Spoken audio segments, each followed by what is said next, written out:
Today I'm going to show you how to crochet this little flower. You can find the free pattern on my blog. You can find the link below in the description.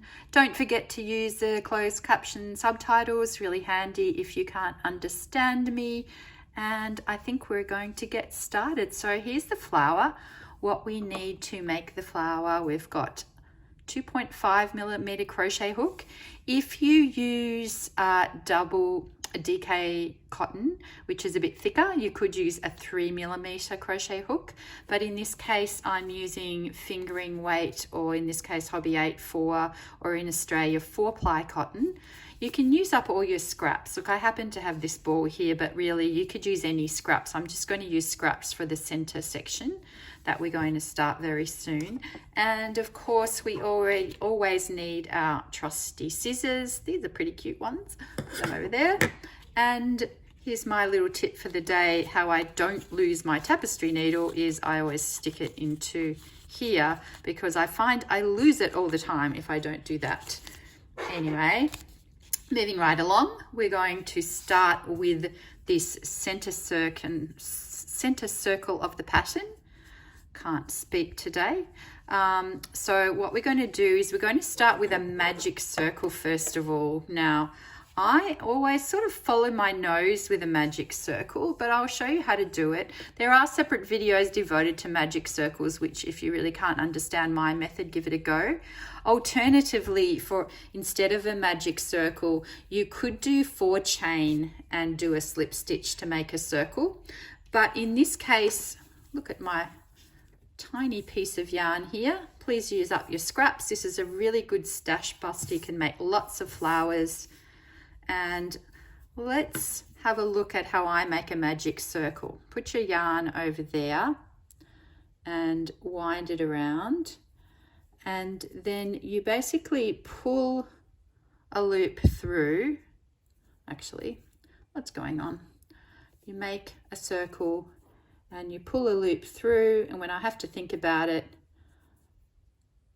I usually just use my noodle and go, oh, that's kind of a loop. And then when I get a loop, I put my hook through it and sort of pull until I have a bit of a circle.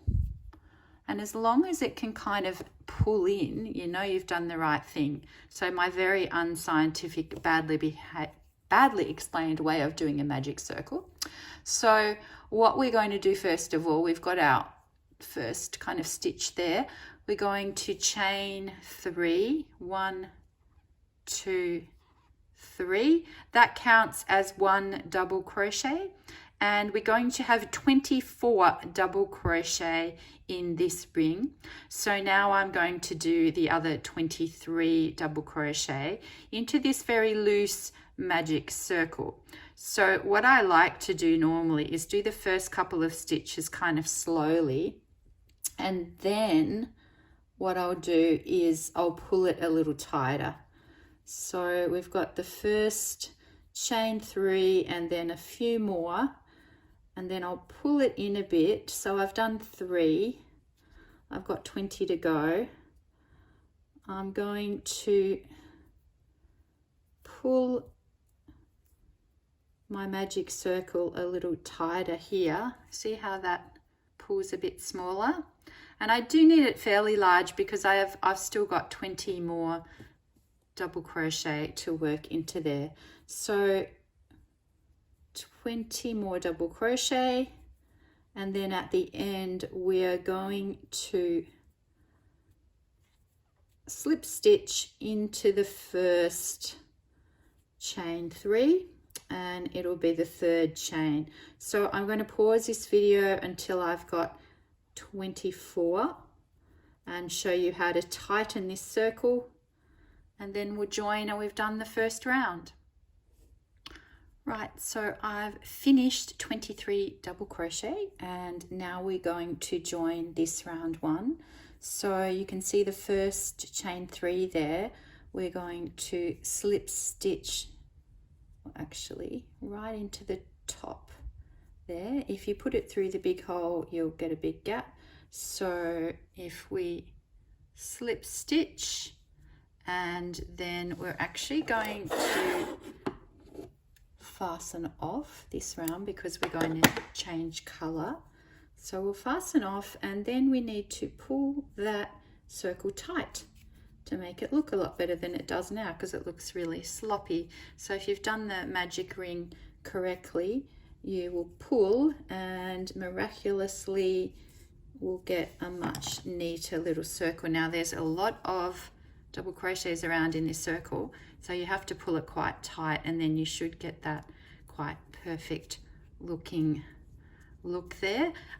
If you want to, what I do to hold that magic circle in place, I then tie a knot to where I fastened it off. This is a little trick. You can either weave those ends in now, or you can do it later. For the purposes of this video, I'm going to do it later, so I'll chop that off.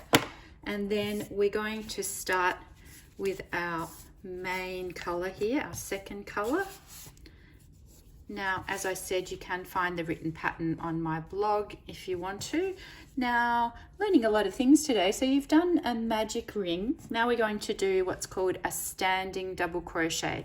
This is when you don't fasten the yarn. You just literally start by putting the yarn under the hook, and a standing double crochet is when you just put it in anywhere and you just start crocheting. So you're literally just doing a double crochet into any stitch there. And as you can see, I'm firmly grabbing onto that end just to make sure nothing moves. Now this is a fairly easy round, round 2. You're just doing double crochet, 1 chain, and double crochet into the next stitch. So you will do that all the way around. 1 chain, double crochet into the next stitch. So I'll pause the video here and I'll come back when we've done a 1 chain, 1 double crochet in every stitch, and we'll move on to the next round.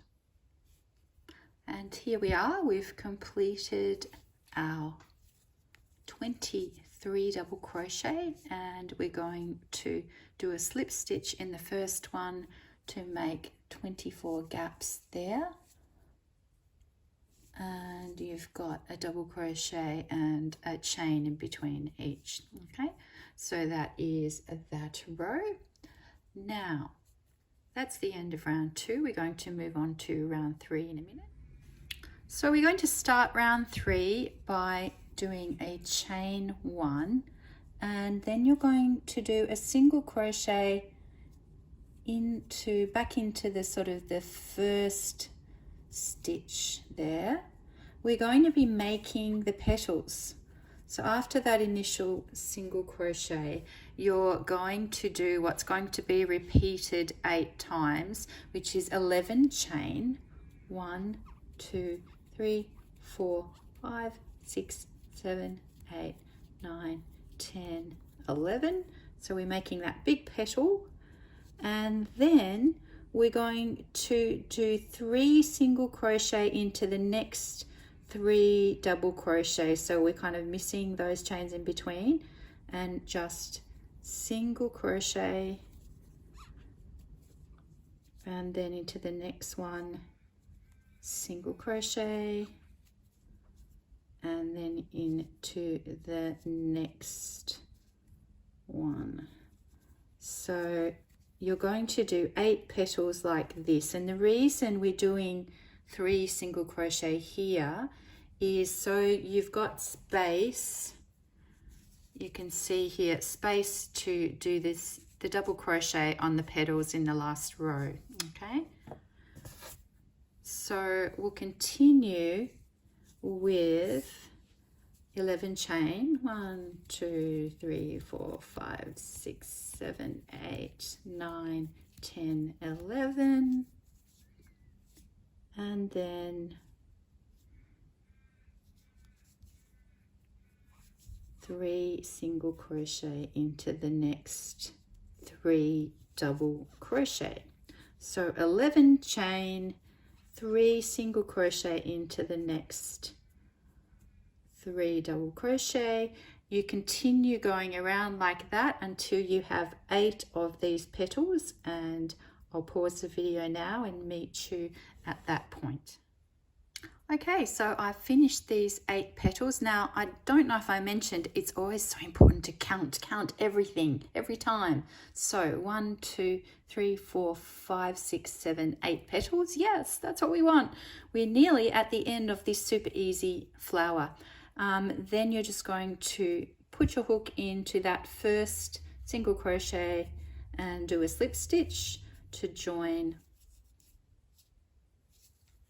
round 3, and we're going to go on to round 4, the last one.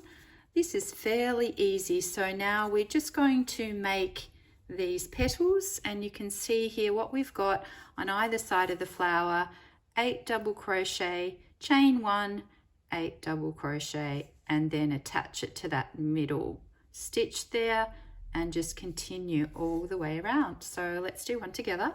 It's pretty easy. We're going to do 8 double crochet into that big petal loop. So I like to hold onto that petal. So we've got 1, 2, 3, 4, 5, 6, 7, 8, halfway, yes. Then do 1 chain and then the other side, and then I'm going to leave it up to you because it would be really boring to watch me doing 8 double crochet on either side on every single petal. That's what I think anyway. You can take your time, you can pause the video, you can go have a copy. What have I done? 1, 2, 3, 4, 8. Yeah, have a break, should be relaxing anyway. 9. What have we got? See, I keep counting because I keep talking. 2, 4, 6, 2 more. And then you can see we got 1 petal. Yay! And we just go down in, so you've got 3 single crochet there in the previous row. You go into the one in the middle and do a single crochet in that to secure it, and then you should have a little gap there so you've got a bit of space for the next petal. Okay, tempting to say petal. I'm going to leave you to it. You have to do 7 more flowers and then we'll finish off. And how easy is that? You can make heaps of flowers, make a bouquet for someone, all good. Talk to you soon. Right, finally to finish up, so you've made your little petals and you're just going to do a slip stitch in that last center bit, pull it through, fasten off. Now, I very sneakily wove in some ends before on the back from the start, just so it would look better as I was doing it. But there you go. You can see that some of the petals come down a little loosely here. You can't really block this. What you can do is kind of pull the petals down there to make it look a little neater if it's kind of sticking out like that.